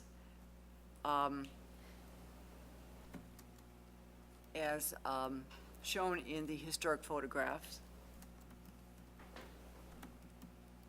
Number 9, the overhead garage door existing will remain. I think that's all. Yeah, I believe so. Does anyone else see something I missed? Yes, there was a lengthy discussion about the railing itself. Correct. Yes. And that fits with number 8, doesn't it? It's actually probably 7. 7, I would think. Yeah. Okay. All right, going back to 7, George, what do you suggest there? I'll defer to To Al? to Al on that. I don't know how to put that. I have no notes on that. I mean, we're looking for a, it should, if I may, it should be something that minimizes its presence to satisfy code issues. Perfect. Could Say we again. say, could we say with period appropriate and code compliant? Very appropriate, sounds good. So the railing to be period appropriate and what? Code compliant. And minimal? But yeah, Can we I'd use the like word to minimal? emphasize that minimal part of it. Minimal. Yeah. Because right now, it does detract from the elevation to some extent. It's a little heavy, yeah. Is there anything good. else that I missed? No? You haven't addressed what to do where there is no siding. We already know there are sections with no siding. Oh, okay, and okay, and then that's part of, going back to, number 2, when the aluminum siding is removed, if there is no existing wood siding, that section will be sided with new material. Do you want me to say what kind of material? Well, it should be, they would want to do fiber cement or. Fiber cement? But would you be, I mean, you would want to do it in fiber cement and not wood, right? We're okay with, smart board is great, Yeah. or fiber cement would be fine. With siding to, we can't probably say it to meet the No. Can we say Geneva the, siding policy. Well, consistent But with the siding policy and, doesn't the siding policy allow that? Yes, it does. You could say consistent with the adopted Consistent Geneva with- historic, Okay, With the or Geneva siding policy. I believe it. Okay. Celeste, can you read all that?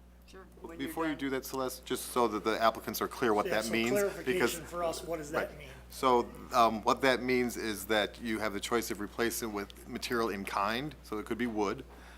If you use a synthetic material, it must match the profiles and exposures, and the smooth side has to be exposed, so no rough sawn or mill finish exposure. It has to be smooth, so it looks like a painted surface. Those are the three primary issues. So, just so we're clear, we're assuming that from the pictures and stuff, that original siding was like about a 4-inch lap. So, smooth, because that's what they used back then. So if we used a 4-inch smooth hardy plank or fiber cement, that would be acceptable. That would be. Yeah, well, actually, what you would want to do is, if you find any siding on the house, you'd want to match that. That would be, I wouldn't classify, I would want to. Well, no, I'm not saying, right, if it was 5 1/4 or Yeah, 4 yeah, 1/8 because- or whatever the number was. Right. I mean, the reveal on it. The Yeah, reveal, so the yeah, the yeah, reveal so, is what we're talking about. But that's, okay, yeah, yeah, that's that's acceptable. exactly. that's So I just acceptable, wanted to make yeah. sure that we're on the same page. So whatever we figure out it is, if it's 4 or 5 or 6, that's what we're gonna do. Should we include that in the motion? Well, I think it's siding appropriate to the Geneva Historic The- guidelines The siding policy? Yeah. would cover that. Okay, that covers that, okay. Okay, Celeste, please. Okay, I'm gonna just read it back and then we'll go to second. Okay. Yeah, we don't have a second yet. Not yet. So far, I've got it as motion by Commissioner Zinke to approve the project for 327 South 4th Street as presented on the overhead screen with the following exceptions. Number 2, any historic siding found after the aluminum has been removed will be restored. If there's no existing wood siding, that section will be sided with new material consistent with the HPC's siding policy. Number 4, the mock chimney to be installed. Number 7, the restoration of the porch at the west and south facades will have more detail to the column bases as shown in the historic photographs. Number 9, the overhead garage door existing will remain. And number 7, the railing to be period appropriate and code compliant, being minimalistic. And then we just need a second. Maybe that should be minimized as possible rather than using the word minimalistic. Okay. So minimized as much as possible. Does that sound okay? Yeah. Yes? Okay. Can we get a second? Geneva siding policy, not HPC policy. Oh, I'm sorry. Okay, Geneva Got it. I'll second. Okay. Hamilton? Okay. All right, for the roll. Hamilton? Aye. Hiller? Aye. Stazen? Aye. Warner? Aye. Zinke? Aye, Zelmer? Aye. Motion passes. good luck. Thank you. Okay. Just to clarify for the record, those recommendations will be passed on to the Plan Commission then as part of the Plan Unit Development Review process. Okay, This is not a final action, this feeds into the Plan Commission. right. And then it goes to city council. Yes. Okay. Our next project is a review of a building permit application for 609 Fulton Street. Thank you. Guys, thank you very much. Bye-bye.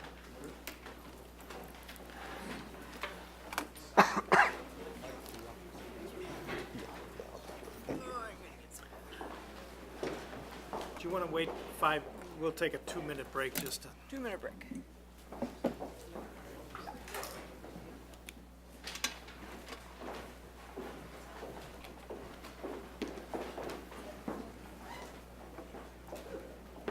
That was more of a battle than I thought. I didn't realize it was that. Michael, thank you very much. Sorry I didn't say hello earlier, but we'll be talking the whole time. We'll talk. Thank you very much.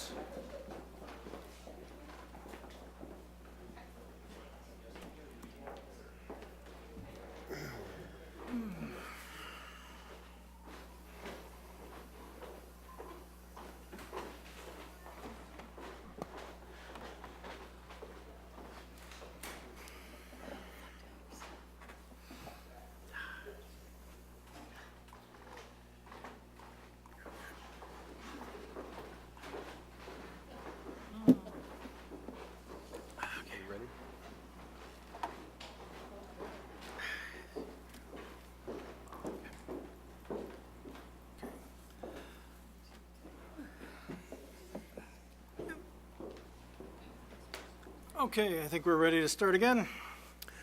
Thank you, Chairman Zelmer. The next case before you is a permit review for 609 Fulton Street. As you recall, this building is also located in the Central Geneva Historic District in the far southwest corner of the district and in the local district. The project came before us in June, I believe, or April. I'm sorry, I've forgotten at this hour. It came before us a few months ago as a concept review.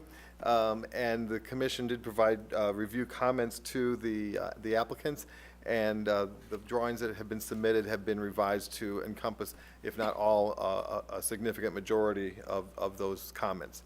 Again, just to review, these are the existing conditions for reference. Remember, this is a very small lot with a very small home on it, and so this is the site plan that identifies those conditions. The concept proposal was in June. These are provided again for the applicant and for you as reference if need be. Those were the concept plans. At that time, they exposed the historic siding, which again, we do not believe was the original siding, but is the historic siding probably from the 1920s when the house was remodeled. This house, this house, of course, dates back to approximately 1849 by the best records that we can find.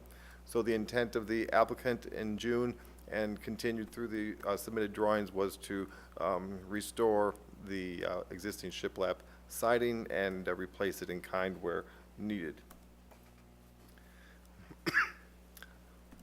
The windows were discussed extensively at the concept review.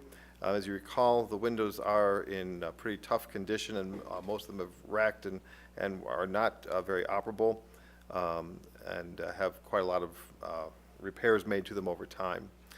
So the submitted drawings have been included in your packet. They are all here for reference for discussion by you and the applicant. And I want to bring to your attention what was mentioned at the concept review regarding the windows. In 2007, the previous owner had worked with at least the preservation planner. It's difficult to tell if it ever came before the commission. But the previous owner had requested to replace the windows in 2007, and that had been tentatively approved by Carla Colfus, the previous preservation planner. And so this is not a new concept that these windows are documented as being deteriorated as many years ago as 11 years ago. And then pulled out of the submitted materials is an enlarged view of the garage door that's depicted in the historic drawings as manufactured by the Clopay Company. So with that, I will turn the podium over to Sean Gallagher, to Gary Wilson, and they can continue to explain the project. There you go, Gary. Thank you, Michael. That's forward, that's backward. Okay. I just wanted to say a couple things. Sean's going to talk about the details of the project, but just wanted to stand on behalf of my wife and myself. Thank you for your time and expertise that you brought to the review of the project. Our intentions are pretty straightforward, as Michael laid out, enhancing the visual appeal, making the house more livable. As you can see from the windows, they're in really bad shape. So we're just wanting to take those 3 small upstairs bedrooms, break them into 2, and just make the space more livable, comfortable, and usable both for ourselves and for whoever will carry forward this home after we move on. So thank you. Thank you.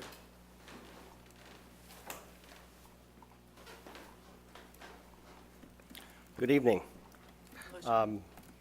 Just to summarize a couple things that we addressed specifically in response to our last visit. When we were last here, you may recall we had 2 options for what to do for the garage. We were gonna make the garage a little different as far as the roof line, and I'm gonna borrow Michael's little laser pointer.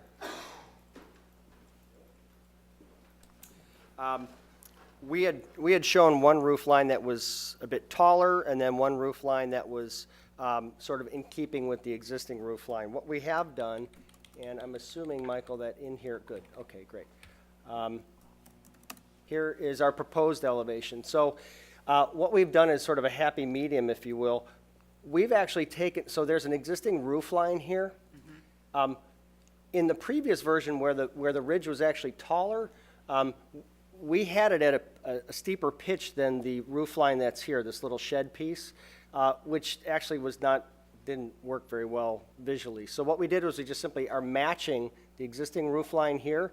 So what you see here is the same pitch through here of the existing roof line that covers this front entry. So we're just simply carrying that up to the midpoint or the ridge and then coming back down with an equal leg on the back side of the house. So we took the dormer off. I know, Paul, that was one of the things that you had commented on, and several others of you had said it was sort of competing with the dormer that's here. So we eliminated that altogether.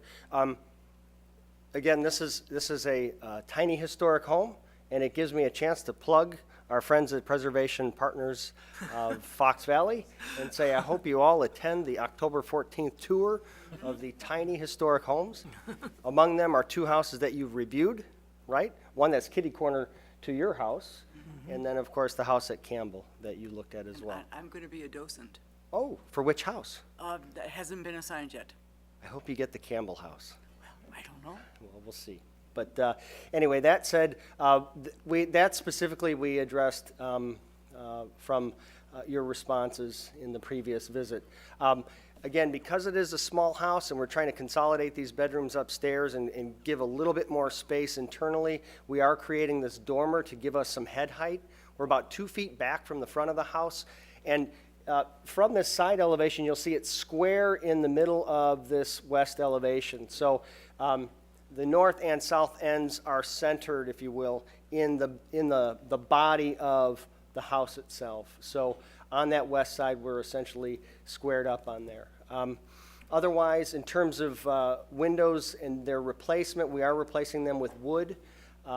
So we are not doing clad, we're doing wood to be in keeping or in kind with the materials that will be replaced. Mrs.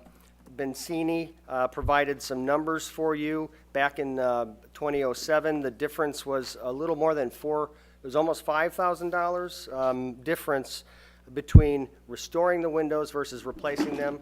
To restore them would actually be more expensive by about $4,900, and she did not even include in that figure the combination screen storm units that would have been required for the restored windows, so that would have been an additional cost as well. So that to say, the photographs are pretty telling in terms of the conditions of the windows, and it's not likely that these are original windows either, because there are pulley pockets that have been filled, and these are pins, they're pin types, and so the pins have sort of, some don't work, and then other holes are sort of a little bit out of skew, so the windows sit sort of at odd angles, and air passes through very easily through them. Other things to be aware of, the siding restoration, as Michael mentioned, you have existing shiplap or Dutch lap siding here that is in pretty good condition in this corner, and our hope is that as the shingle siding is removed, that the rest is in this condition. One of the odd things about this siding, just to give you a little insight, we believe that it actually is the sheathing for the building as well. So that means then that it is acting structurally as well. So, and Michael, you have experience with that in your own house. Also, oddly enough, well, they had to remove the corner boards in order to get this mitered corner for their shingle siding. So you can see the ghosting of the original corner boards. They did not cut these short to bring the corner board in. They actually put it over the face of it. So what that does is it leaves you nice little gaps for stuff to get into those little crevices. So we'll have some things to work through as we tackle this project. But the intention here is to really try to bring it, to restore it to some of its original grandeur. One thing you'll note in my notes for the drawings is specifically that we have cedar wood shingles, and we have copper half-round gutters and downspouts being round leaders. We have just started getting some figures back on the project, and cedar roofing and this copper feature is expensive. And so I do have some alternative thoughts to that with shingles. And when we originally came in, we were looking at architectural shingles. We're kind of back to, if you will, a plan B for architectural shingles with a weathered wood architectural shingle. I'll pass this around. This is GAF. Their timberline line is their weathered wood, or their weather wood. So just pass that along. And Sean, that must be the color. Weathered wood is the color. Weathered wood is the color, which it looks like a cedar shingle. It looks like a cedar shingle. So that was sort of the intention to do that. Yeah.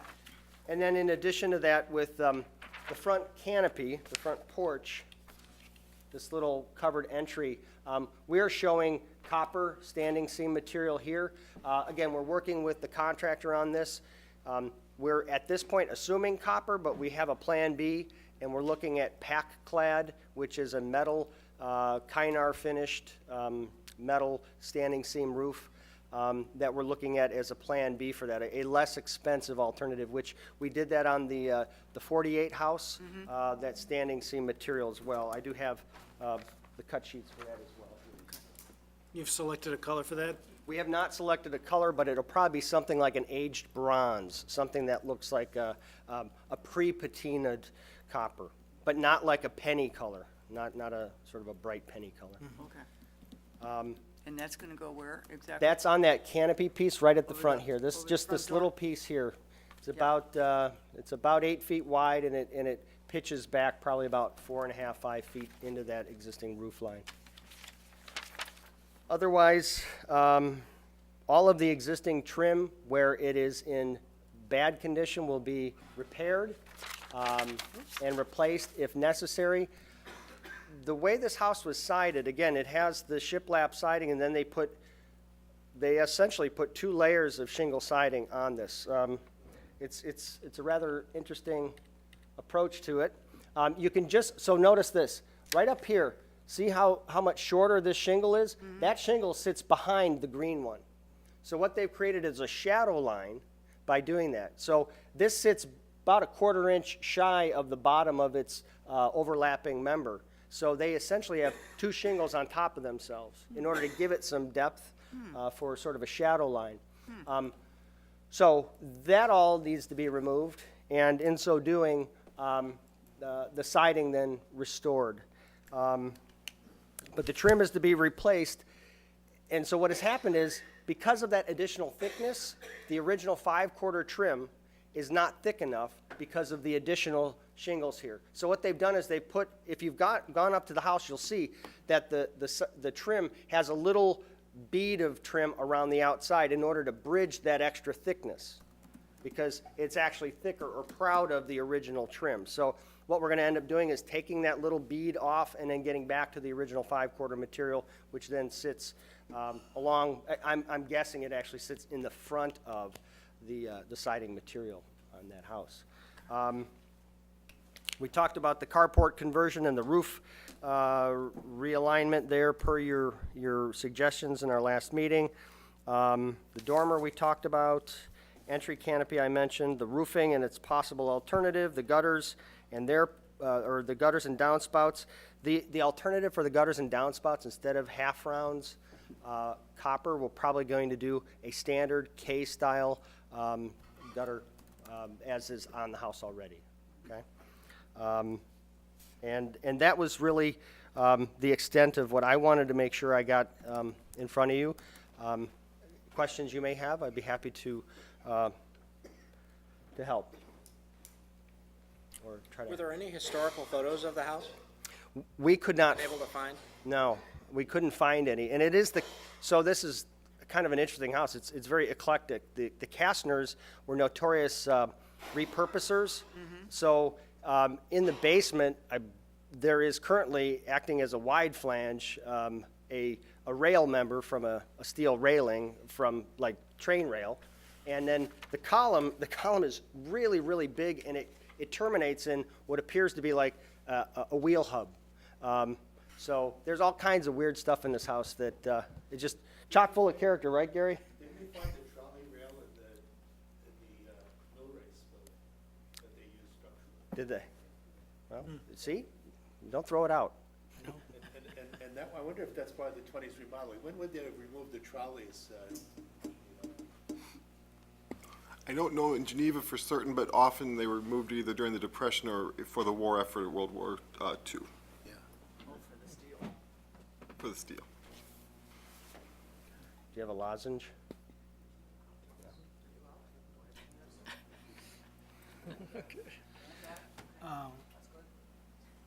I had one other question about the windows. Sure.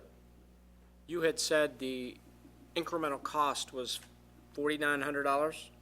Back in 11 years ago, that's correct. Not including, so that would be, that her number was to just restore the windows, and then she did not have in that number a wood combination screen storm unit that would go on each one. And that's probably about $200 installed. So for all the windows, that would have been added to that number, yeah. That was the incremental number, or that was the total number? No, the total number was, You said it was, I thought you said it was 4,900 more than replacement. no, to restore them, yes, to restore them was about 4,900 more to restore them than to replace them with Than a new replacement. units. And then she didn't have in that figure the additional cost that would have been the combination units, which would have probably been another probably $1,200 to $1,400 on top of that would have added to the cost of that, so. Do you know what the two numbers were? I mean, Yeah, was it? they were in your packet, Okay, yep, I must have missed it. yeah. So That- these are current pictures. These aren't the ones from Vicini's. No, these are some of my current pictures, yeah. Okay. Yeah, though hers are in there too. I so- saw it. yeah. I didn't know, I thought they got mixed up a little bit, yeah. Sean, I'm looking at Michael's compliance with the Secretary of Interior standards that are part of the packet. He is commenting that there are some original or early windows on the Fulton Street facade that should be evaluated for potential rehab.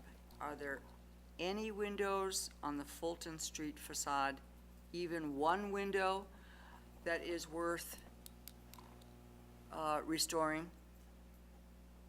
No, Nothing no, not on the Absolutely Fulton nothing. Street side, no. on the Fulton Street, which is the front, That is the street, yeah, that's the Nothing. south side of the house. okay? And I would concur with that. I did meet Sean out at the house, and we looked at all of the windows there. Okay. And as Sean's pointed out, they're not even complete windows there. Again, remember the history of Castnerville. They were kind of scavengers. Right. And kind of cobbled things together. And that's very obvious in looking at the windows, that these windows are cobbled together and multiple generations of cobbling. Okay. Okay. And then the second window issue I would like to bring up is, on the west facade, there are those two little windows up on the second floor. Okay, yep, 2 double hungs there. Yes, that we talked about, perhaps you could leave them, and now you've decided not to. Correct, right. Can you explain why? It's really the client driving that decision, in part because of the need for more natural light. Again, those are very small windows. And so both in the upper and the lower area. In the upper area, really, it's about egress, because that second floor, these are French casements, so they meet egress there. And then the idea is that we'd maintain kind of this symmetrical balance where we've centered them. So we have the larger units below and then the slightly smaller units proportion-wise above. So it really is Candace and Gary, that's their preference to do that. I see. Now, as far as the windows, there's talk of us maybe reusing them in some meaningful way in a built-in or something like that, repurposing them. But we're in conversations with the contractor about that and still trying to figure out. The upper ones are probably not, they're not in very good shape because they're similar to all the other double hungs in the house, and they're pin type as well. It might be that the ones that are in this lower area, we might be able to actually reuse for something in terms of a built-in in the upstairs. So that's one of the things we're discussing. Okay. I myself would really like that. Yeah, yeah. And they're really not that visible from the street, that side. It's, We are only 14 feet from our neighboring house, which is about 60 feet taller than our house. It's quite a bit bigger than our house, because we have a tiny home, It is, yes. so it's a little guy. Any other comments from the commission? I think you're retaining the original character of the house and the street.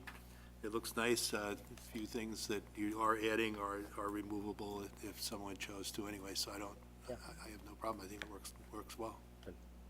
And I like what you did with the garage roof. Good. And how you've matched the pitch of the house roof and the dormer roof. I like how you've done that. You took our suggestions to heart, and I personally appreciate that. Thank you. I agree. I think you've done a good job of incorporating our comments, so. Good. Thank you. Can I get a motion from someone?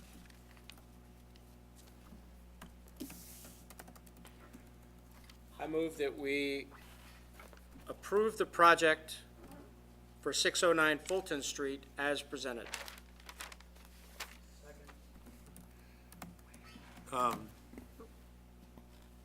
One addition, should we say anything about the siding on this in the motion, that it should If you want to come out and take a look at it at different times while it's being, I mean, there may be occasions where we have to reach out to Michael and have you. It's repair gonna- and replace as needed? Our comply intention with in the way the Geneva siding drawings, policy? the drawings articulate that anything the way I that's, we're interpreted it, matching but- existing profile anywhere, because there are parts of the house that don't actually, we're assuming, just have shingle. Because this front area is infilled. That was infilled probably in the 20s or something like that, and so that may not have that shiplap siding, and so we're gonna have to match it with wood, because we can't get that through hard, you can't get that as a fiber cement material, so. But that's the way it's, That's how it's proposed in the drawings, so so, you're proposing, you're, yeah. you're. So covering- articulating that specially isn't necessary because it's in there already. Right. Okay. You good? All right. Hamilton? Aye. Hiller? Aye. Stazen? Aye. Warner? Aye. Zinke? Aye. And Zelmer. Aye. Passes. Thank you. Passes. Welcome new members, welcome. Yes. Could I make one comment? I would commend you to classicgutters.com. I don't own stock, but We have them on our home at 402 Franklin. We've got a lot of options. They're half rounds. They don't have to be copper, but they are very attractive Great, and historically suitable. thank you. What was the name of that? Classic gutters, ClassicGutters.com. thank you. Okay, next is the secretary's report, staff updates. Michael? Thank you. First of all, I want to compliment you for not pointing out, but I'm going to point out anyway, since last month we talked about the distinction between shiplap and Dutch lap, and this is reserved from before that. To refresh your memory, this is actually Dutch lap siding at 609 Fulton Street, because shiplap siding ends up with a butt joint. So I apologize for making that mistake in the presentation. So this one is actually what lap? Dutch lap. Dutch lap has the This one is cove, Dutch. yes. Okay. Oh. The other thing I wanted to report, speaking of siding, is if you haven't seen the building across the street at 107 West State Street that we approved, it has had all of the synthetic siding removed off of it. And the siding is actually in pretty good shape. I did send an email to the owner suggesting that they, because if you remember, the question was whether or not the material could be restored. I did send an email to the applicant today and suggested that I think that most of the siding could be restored by the use of some of the epoxy products that are out there and recognizing the preservation field. There is some material that's going to have to replace on the upper left cornice that is both either missing, or because it's missing, there's some rot that may require a little bit of replacement. But overall, I think you've got the 1890s storefront intact there. So she is moving along with this project. Did she take that marble base off at all yet? The marble hasn't come off yet, Okay. so I'm expecting to come off soon. Outside of that, I just want to report that we are having the fall rush of permit applications, so it has stayed steady all year. We are a little bit ahead of the number of projects that have been reviewed in the historic district so far this year than over last year. And outside of that, that is the sum total of my report, unless you have questions regarding anything that I'm working on right now. I should give you an update on the survey as well. I apologize for that. We are continuing the work on the survey. I am right now doing some of the research portion of the survey over at the Geneva History Museum, so I am there weekly, pulling some information from their files. But we are on track, it appears, to have this survey completed by the end of the fiscal year. So it'll be presented to the commission before the end of the fiscal year, and hopefully then approved by the city council before the end of the fiscal year. That's our departmental goal. And fiscal year starts when? May 1st. May 1st. Thank you. Are there any other questions or comments about what I'm working on? Okay. Okay. Any announcements from the commissioners? And then, Mr. Warner, you want to say a few words about coming on to the, It's an honor and a privilege. very good. Thank you. What's your background? I am a mechanical engineer, graduate of the University of Illinois. Married my best friend, who I met down there. She was an interior designer at the time. We were both going to go work at Skidmore, and we had a different path. So I am a partner in a small HVAC specialty firm where we do ventilation design for critical environments, research facilities, healthcare and whatnot. I'm a professional engineer by license. I can get sued for what I say or don't say. Also a certified energy manager, so I have great commercial interest in that sort of thing. 29 years ago, we moved here from Wisconsin, sat in the A.L. Allen building, looking for a home, fell in love with Geneva then in 1989, gave the realtor our budget, and she said, you can afford anything here on the first 2 pages. So we ended up buying a wreck of a home in downtown Batavia, built in 1879, fell in love with historic preservation, worked our way through that, eventually bought the Bliss home. We were the first owners of the Bliss homestead in 150 years that were outside the family, and we were stewards of that, both the carriage house, which Sugar Grove moved to be their assessor's office, and restoring the main building itself. Restored a home in Wheaton that we use as an office, and then we were fortunate enough to find 402 Franklin, and we came before you several years ago and finished that project, and couldn't be happier. So it took a long time to get here, and I never imagined being able to work with y'all and defending and protecting and promoting the heritage that is Geneva. Thank you. And you got Historic Preservation Award for your 402 Franklin. We did. We also had 2 of our 4 projects were approved by the Illinois State Tax Assessment Freeze. That's So even better. we've been through that process. We know what that's like. And I guess I have a real collaborative spirit. I mean, we don't have unlimited funds, but doing right doesn't necessarily cost more. So I'm happy to try to work alongside and encourage these people to invest in their buildings. And I don't see that we would necessarily have opposing objectives. There's no reason for that, so. Well, thank you. Welcome, and I'm sure you'll be a valued member of the commission. Absolutely. Anything else? Can I get a motion to adjourn? I so move. Second? I'll second. All in favor? Aye. No opposed? Motion passes. Gavel.